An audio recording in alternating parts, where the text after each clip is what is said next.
Hmm?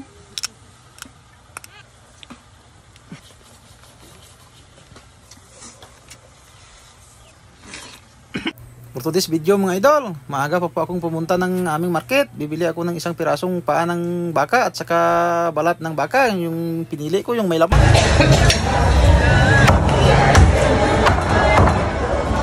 At agad ko lang munang pinahiwa kay kuya yung ating paa. Tig-isang hanot lang ng kanyang montadiro. Pag nakita mo itong upload ko, nalipay kayo. Tig-isang lampos lang, gin-edit ko. Dyan. Ay ko gin-edit. Init matarom yung mga matadiro. Paano masabi? Tapos mahambal ka pa kung paano ko nasabi. Ay dyan ako sa tubang mo. Ang taba matadiro mo. May bingaw doon. Kabuhay taglay ng pusana. Itang imo ka siki ka baka. At ay haboy ng imo ka matadiro to sa ubos nga. Marjo, aga mo pa ko ginpakidlaw ka bravo. At nandito na nga po pala ako sa bahay mga idol. At agad ko na munang linisan yung balat ng ating baka at saka isang paa. Salamat nga pala sa nag-chop ha. Shout out kay Marjo. Sa sunod gani, hasain mo muna yung matadiro mo bago mo ilampos ha. Linisan ko ng mabuti mga idol yung ating balat ng baka kasi gawin nating balbakwa dyan namaya. At ito na nga po mga idol, kinukuha ko lang yung mga natira niyang mga blahibo kasi pag hindi natin makuha yan parang ako na naman ang kakain. At agad pagkatapos ko ng linisan mga idol, agad ko lang linagyan ng tubig kasi pakuluan ko lang muna dyan. At ayan na nga mga idol, tapos ko nang linagyan ng tubig, agad ko na munang isalang sa ating apoy. Shout out nga pala sa nag-request nitong baka na to. Mamaya ko na lang ilagay yung pangalan mo sa screen.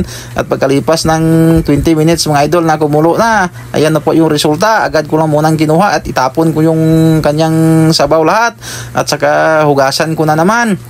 At pagkatapos ko nga pala ng hugasan yan, agad ko namang kiskisan kasi yung mga natirang mga blahibo sa kanyang balat, kunin ko ulit at agad ko lang munang hiniwa ng ganyan ng kalaki para mas masarap pag hiniwa mo. Pwede namang hindi mo hiwain yan, kaso lang ang laki ng kanyang hiwa. Masarap to mga idol kasi yung binili ko na balat ng baka may kasamang laman. Tapos ko na palang hiwain dyan at agad ko namang lagyan ng tubig at saka isalang ko na muna sa apoy. Pabukalan lang po natin yan ng mga 2 hours. O kaya depende sa kung ilang oras siya maglambot mga idol.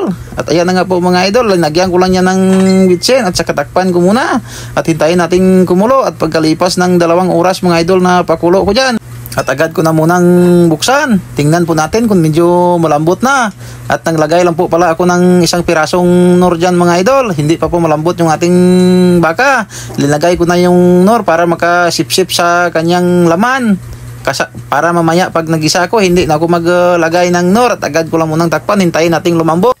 At agad naman nating buksan mga idol. Iniwanan ko dyan kanina. Mga 2 oras ako bago bumalik. Wala na yung apoy. At agad ko nang tiningnan. Sobrang lambot na po yan mga idol. Tingnan nyo po oh. Malambot na. At agad lang po ako mag-gisa ng ating ano dyan. Ng butter. Butter po ang aking igisa sa ating luya. At kunting halo-halo lang tayo yung mga idol. Hintayin natin na mag-brown yung ating luya at isabay yung ating ahos at saka sibuyas. Kung hindi pa kayo marunong yan magluto mga idol, nood lang kayo dito palagi sa aking niluluto para may matutunan na kayo. Hindi nga asa kayo ng asa sa mga magulang nyo. Wala kayong hindi kayo marunong magluto. Ayan tuloy, pag uwi nyo wala kayong ulam. Linagay ko na nga pala yung ating sabaw na pinakuluan kanina. Hindi ko tinapon yun ha. At naglagay ako ng asin at saka patis dyan. At naglagay ako ng tomato paste. Kunti lang yung linagay ko ng tomato paste at saka pork and beans sans. Yan po ang nagpapasarap sa ating balbakwa. At saka black beans. Yan po ang sundin yung mga idol. Masarap yan. At saka naglagay ako ng bell pepper at binayat ko na siling haba at naglagay ako ng atswite. Comment nyo dyan kung tama itong pangluto ko ng balbakwa ng Cebu. At agad ko munang tinakpan at pagkalipas ng 10 minutes na kumulo na, hinalo-halo ko muna at naglagay ako ng peanut butter. Kunti lang yung peanut butter ko nilagay. At naglagay ako ng pamintang buo at saka pamintang durog. At naglagay ako ng sibuyas na dahon para mas mabango yung ating niluluto na balbakwa. At hinalo-halo ko lang muna mga idol. Tingnan nyo yan mga idol. Sobrang sarap po ang ating ulam ngayon. At ayan na nga po mga idol. Luto na yan. Ano pang hinihintay natin para gaakta? Luto na po ya balbakwata mga idol. Kampiyon niya babakwata. Kain na po tayo. Sobrang sarap naman ulam natin mga idol. Thank you nga pala sa nag-sponsor nito. Lagay muna ako din mga idol para bumahaw pa. Sobrang init kasi. Tingnan nyo mga idol oh. Balbakwa ng Cebu. Tingnan nyo yan mamaya mga idol kung paano ko linuto. Kung balbakwa ng Cebu talaga to. Okay. Bago ko kumain mga idol, mag shoutout muna ako. Shoutout nga pala kay Edwin Bianong sa nag-sponsor nitong balbakwa. Maraming salamat Sir Edwin Bianong sa sponsor mo sa ating ulam. At shoutout nga pala kay Jean Queens sa pag-live ko kanina. Nasa mahigit 2.6 yung binigay mo ng star sa akin at sa iba pang nagbigay ng star dyan. Maraming salamat sa inyo mga idol. Kayo talaga ang boss ko. At sa kay ano pa, may isa pa. Shoutout nga pala kay ano, kay Armel Dasico. Kasama ni Brad Remy Pagtanan dyan sa Arnold. Shoutout kay Armel Dasico. Ito na mga idol. Bago tayo kumain, praga-akta. Nakasilyo mga idol oh. Kasabihin nyo to, piki ha. Kwapo ragaak na. Kat puno.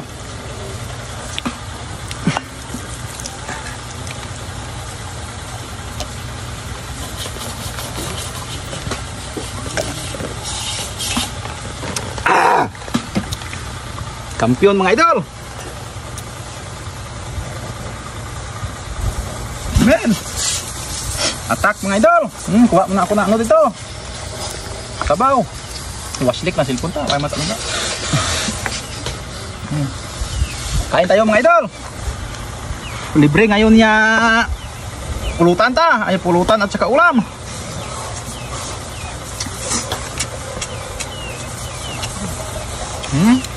Sobrang lambot ng paa ng baka.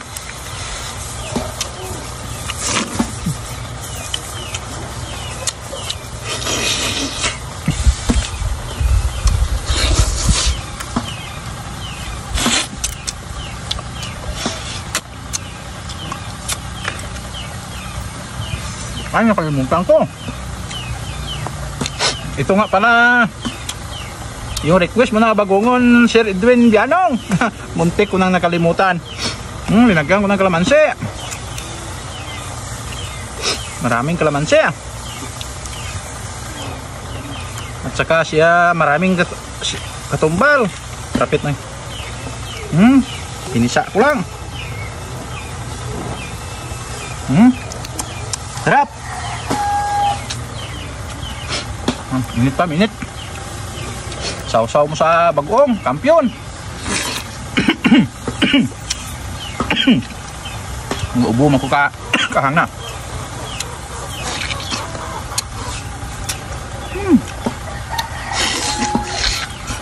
Okay.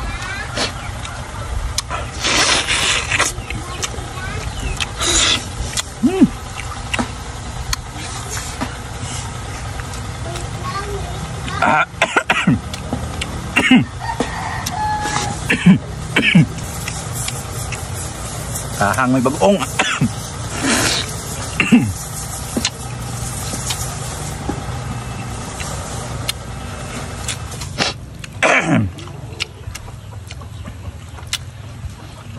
Baka magtaka kayo mga idol na mainga kasi may nagkarwas.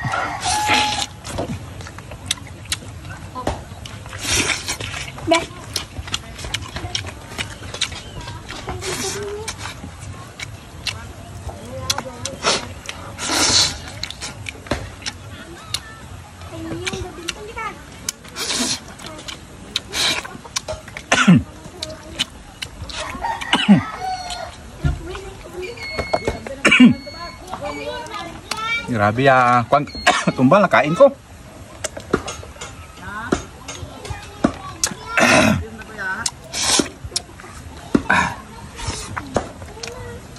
Ito yung taba mga idol na paborito ko.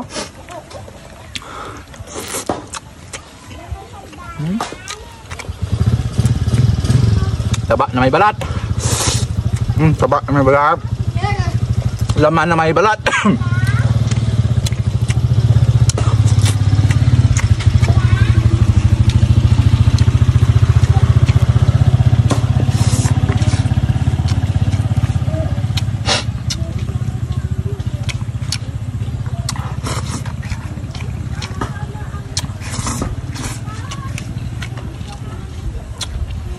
Sarap talaga ng balbakwa pag sinausaw mo sa bagoong. First time kong nakakain ito. Yung balbakwa na isausaw sa bagoong at saka kalamansi at saka tumbal.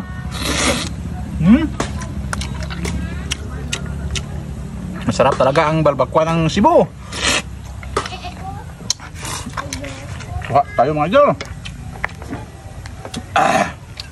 Kaso-kaso.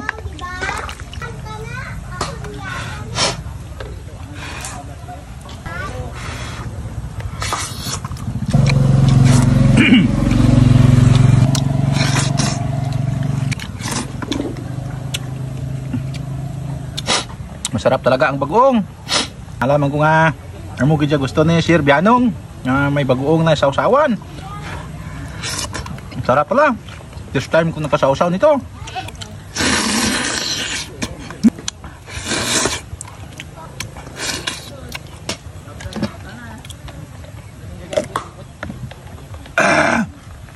Busog na po ako mga idol. Maraming salamat sa inyo. Bye bye.